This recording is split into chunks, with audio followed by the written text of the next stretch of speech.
শুভ নববর্ষ। আজকের ব্লগটা একদম স্পেশাল, কারণ এই দিনটা আমরা পরিবারের সঙ্গে কাটাচ্ছি। হাসিতে আনন্দে ভরা একসাথে থাকার মুহূর্তগুলো আজকে শেয়ার করব তোমাদের সাথে। আজকে দিনটা শুরু করেছি একদম বাঙালিয়ানা স্টাইলে। সকালবেলা উঠে জামাইয়ের জন্য বানিয়েছি হরেক রকম ভর্তা আর পান্তা ইলিশ। তারপর সবাই মিলে খাওয়া দাওয়া করে বৈশাখীর সাজে সেজে আমরা সবাই চলে গিয়েছিলাম রাজশাহীর প্রাণকেন্দ্র রাজশাহী ইউনিভার্সিটি ক্যাম্পাসে। সেখানে চলছিল নববর্ষের এক দারুণ আয়োজন। এখানে এসে পহেলা বৈশাখের ভাইবটা ভালোভাবে ফিল করছিলাম। সেই সাথে বৈশাখ উপলক্ষে বানানো এই ফটো বুথে আমরা সপরিবারে ফটো সেশন করে নিলাম।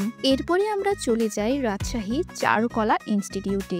এখানে এসে তো দেখি আহা, এই যেন রঙের উৎসব। এই খুশির রং সবাই ভাগাভাগি করে নিতে আজকে একসাথে সবাই হাজির হয়েছে এই চারুকলা ইনস্টিটিউটে। সুন্দর সুন্দর আলপনা এবং ভাস্কর্যের মাধ্যমে এই চারুকলা ইনস্টিটিউট বর্ষবরণে সেজে উঠেছে এক অন্যরকম সাজে। প্রতিটা মুহূর্ত মনে করিয়ে দিচ্ছিল আমরা কতটা সমৃদ্ধ এক সংস্কৃতির অংশ।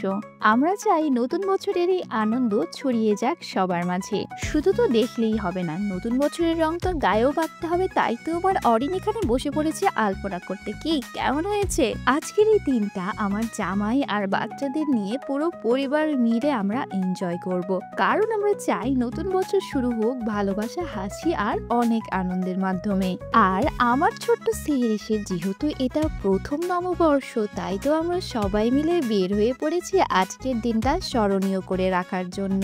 যখনও বড় হবে এগুলো দেখে কতই না মজা পাবে। আর আপনারা আজকে পহেলা বৈশাখে কি কি করলেন, কোথায় কোথায় ঘুরলেন, আমাকে কিন্তু কমেন্ট বক্সে সেটা অবশ্যই জানাবেন। চারিদিকের এত রঙিন সাজ আর এত উৎসবমুখর পরিবেশ দেখে আমরা সবাই তো অনেক মজা পাচ্ছিলাম। বৈশাখের তীব্র রোদ আর গরমে যদিও কিছুটা ক্লান্ত লাগছিল, তবুও নতুন বর্ষ বরণের উৎসবমুখর পরিবেশ মনটা আনন্দে ভরিয়ে দিয়েছে। আর সবচেয়ে বেশি মজা করছে আমার দুই বাচ্চা। তাদেরই আনন্দ দেখে আমিও আমার ছোটবেলার স্মৃতিচারণ করছিলাম। নতুন বছরের নতুন দিনটি যেমন আনন্দে কাটছে, আমি চাই আমাদের পরিবারের সারাটি বছর এমনই কাটুক। সবাই আমাদের জন্য কিন্তু অনেক দোয়া করবেন।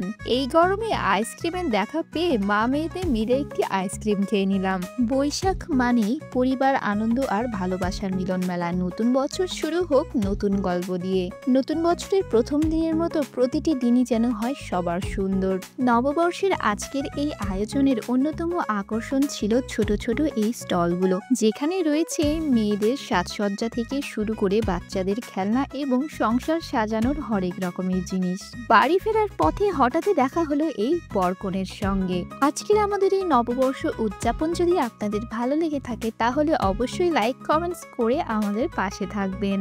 আজকের মতো আপনাদের কাছ থেকে আমি এখানেই বিদায় নিচ্ছি। আপনাদের সাথে আবারও দেখা হবে পরবর্তী কোনো ব্লগে। সে পর্যন্ত সবাই ভালো থাকবেন এবং সবাইকে আবারও নতুন বছরের অনেক অনেক শুভেচ্ছা।